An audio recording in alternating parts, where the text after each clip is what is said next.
In this video, I'm gonna tell you why I bought this.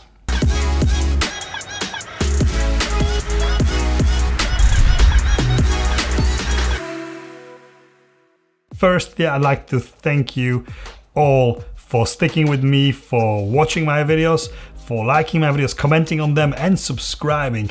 Last week I've reached my first big milestone of 1,000 subscribers. Thank you to all of you. And if you are here for the first time and you like this kind of content, cameras, lenses, reviews, tutorials, photography video, please consider subscribing. Okay, let's do it. I have bought Nikon Z6 for all of you from US instead of another Sony camera. No, I'm not switching over. I still love Sony. I'm still using Sony, but I got bored waiting for A7 IV or A7S III or whatever they're gonna call it. And then the March 2020 happened, and we know what happened in March 2020. And all the photography shows have been cancelled, and all the new camera announcements, well, not all, but Sony camera announcements have been postponed. And you know, the time when you really want a new camera, well, I had to buy this. This camera, the Nikon Z6, didn't really interest me or impress me when it came out just over a year ago at the beginning of 2019. It was just another camera, not really offering me anything special or anything more than my existing cameras had. And then they have released the new firmware update, the firmware 3.0 earlier this year. And that pretty much made this camera interesting instantly. It made it more relevant to the current competition and made me want it. Lenses are probably one reason why it is hard to switch from one brand to another. Unless you start adapting whatever lenses you have, it could become a little bit expensive. I already had quite a few Nikon lenses, so for me that wasn't a problem. As I don't do only photography, I also do video professionally. It was no brainer to go for this camera because I already own the Atomos Ninja 5, and this camera delivers analog 4:2 10-bit RAW video over HDMI to the Ninja 5. Unfortunately, the RAW capability is not available out of the box. You do have to pay for it, and you do have to send the camera to Nikon to be updated. The camera is just beautifully designed and built, and first thing I've noticed when I picked it up first time is that huge hand grip. It's so comfortable to hold. As soon as you pick it up, you know you got a good grip on it. Also, the screen, it's tiltable, but you can flip it to see yourself when you're filming. It's not a big problem for me. Also, that screen is high res and it is fully touchable. Unlike Sony cameras, when you can only select the focus point, this is fully touchable. You can navigate through all the menus and all the functions of the camera via touchscreen. The camera has got only one card slot, which is not a problem for me at all because I don't do weddings or events, and it doesn't use SD cards. So if, like me, you have a lot of SD cards, you still have to buy another card or cards to put into this camera, and it uses expensive XQD cards.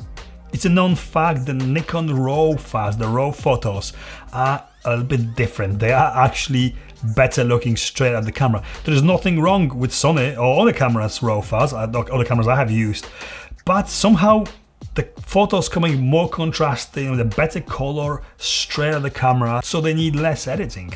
Another big change Nikon has brought to their new mirrorless Z6 and Z7 cameras is that new Z mount. There's only a small selection of native Z lenses, S lenses available at the moment, but I believe the selection is going to grow very quickly in the near future.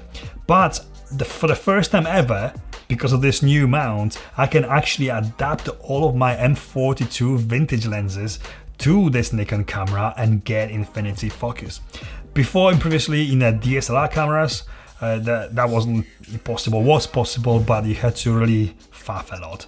You could only focus to close distance, and you could never do infinity focus. Now with this, you can buy actually M42 to Z mount adapter, and vintage lenses do actually work perfectly fine. The biggest news is actually you can adapt Sony lenses to this camera. There's a new adapter which I'm hoping to review very, very soon, but you can actually use Sony lenses just the same as native Nikon lenses with the face recognition, eye recognition and proper autofocusing on Nikon camera.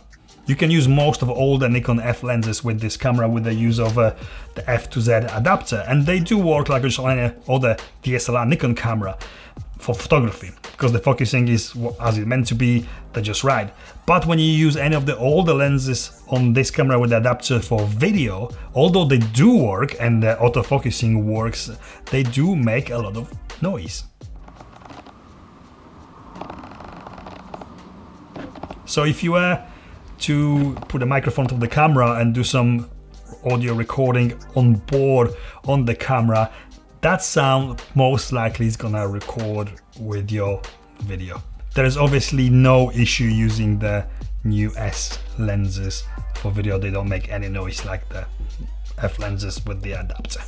It's a great upgrade to go to mirrorless from DSLR. It's also absolutely excellent choice if you don't have any money invested in any particular brand like Fuji, Canon or Sony, and you're looking for a mirrorless camera which can deliver excellent results across the board, then you should be really thinking about one of these. So here you go, I went for Nikon mirrorless Z6 because I already had lenses. I already do have a Ninja 5 Atomos recorder which unlocks great video features of this camera. I can adapt my vintage lenses which I love using onto this camera, and also I will be able to adapt Sony lenses to use with this, and it's a nice looking camera. Thank you for watching. Please don't forget to like, comment, share and subscribe. And I'll see you next time when most likely I'll be reviewing another Sony lens. Well, Nikon Z6, this camera hasn't really impressed me. Well, this camera, Nikon Z6, didn't really impress me or interest me. This camera, Nikon Z6, it didn't really interest me or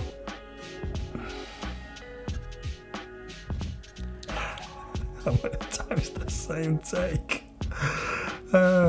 As I do, and again, the same line.